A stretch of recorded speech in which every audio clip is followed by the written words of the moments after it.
As far as aircraft go, it doesn't look that unusual. But look a little closer. It has all the moving parts of most planes, but this is an ornithopter, and it's built to fly like a bird. It's an aircraft that flies by flapping its wings like a bird. We call it an ornithopter, but we didn't make that name up. It's in the dictionary. It's from the Greek, meaning bird-like wing. While the dream of a manned aircraft flapping its wings dates back to antiquity, Leonardo da Vinci best articulated it when he put it on paper in the 15th century. However, the idea of flying like a bird was eventually abandoned with fixed-wing aircraft. Inspired by da Vinci, Dr. James Delorier is bringing it back to life. The ornithopter in there always had a special sort of grace that manifested itself the more I looked at it. It's been an age-old dream of flight, and that's why we're trying to realize it now. As an aerospace engineer, Delorier spent years testing model ornithopters, proving they could fly. But this is a full-scale ornithopter. It's built with foam, plywood, and Kevlar cloth. It has an engine, but the engine only makes the wings go up and down. The flapping does the rest. The way this aircraft works is it has to, of course, generate both lift and thrust with the flapping wings. When the wings flap up and down, that creates a suction zone along the leading edge, and that suction integrates to give you a thrust. Delorier has been working on the concept since the early 70s. This prototype was hand-built in 1995, and his team has been refining it ever since, here at the Toronto Aerospace Museum. Although there have been dozens of attempted flights, the ornithopter has never got off the ground. When is it going to fly? There have been an interesting sequence of developmental challenges that we've had to address. Challenges like dealing with an aircraft and a pilot who turned out heavier than expected. We needed a little extra lift to get off the ground, so we incorporated this fixed wing, which does that for us. They had to rebuild the tail to rebalance the aircraft. So we had to counterbalance the tail with these pieces here, and now the center of mass of the tail is exactly over the hinge point. At one point, the engine bolts started to crack and had to be replaced.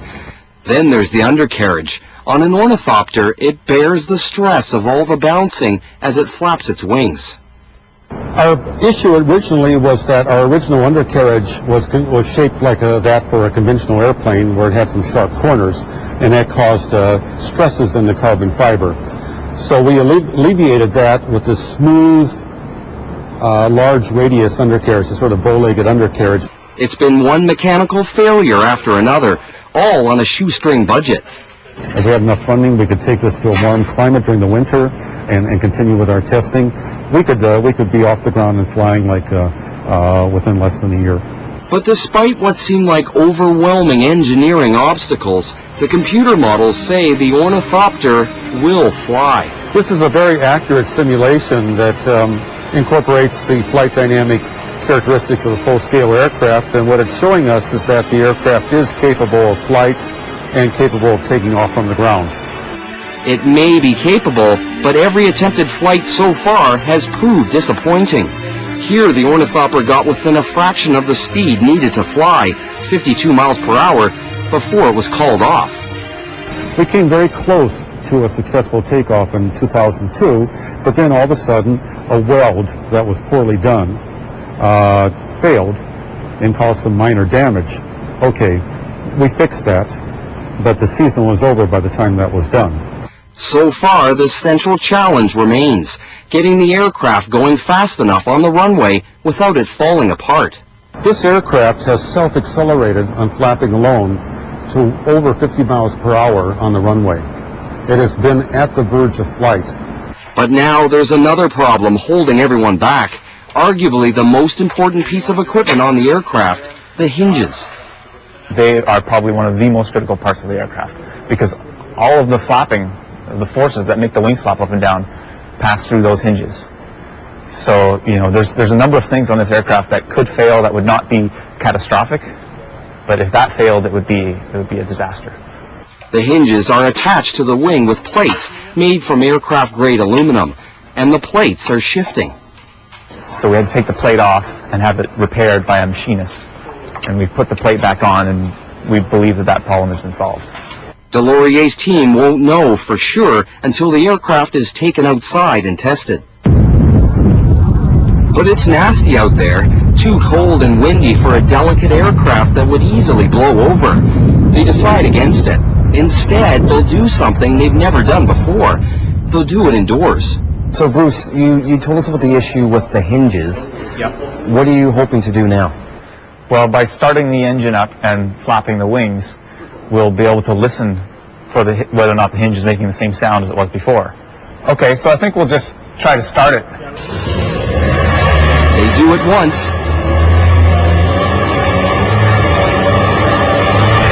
And they do it again.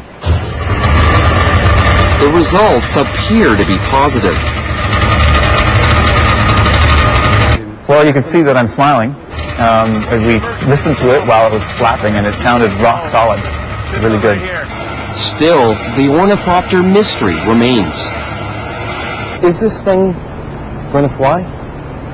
I wouldn't be standing here in this cold hangar unless I had faith that this was going to achieve flight. That's my dream, that it's going to do so, and it's a dream that's shared by my research associates and by the team members.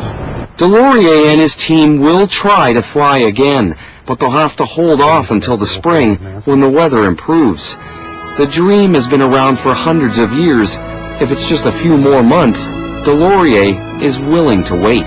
We're doing it, pretty much in order to make history and to revisit the most ancient dream of flight, humanity's most ancient dream of flight with flapping wings.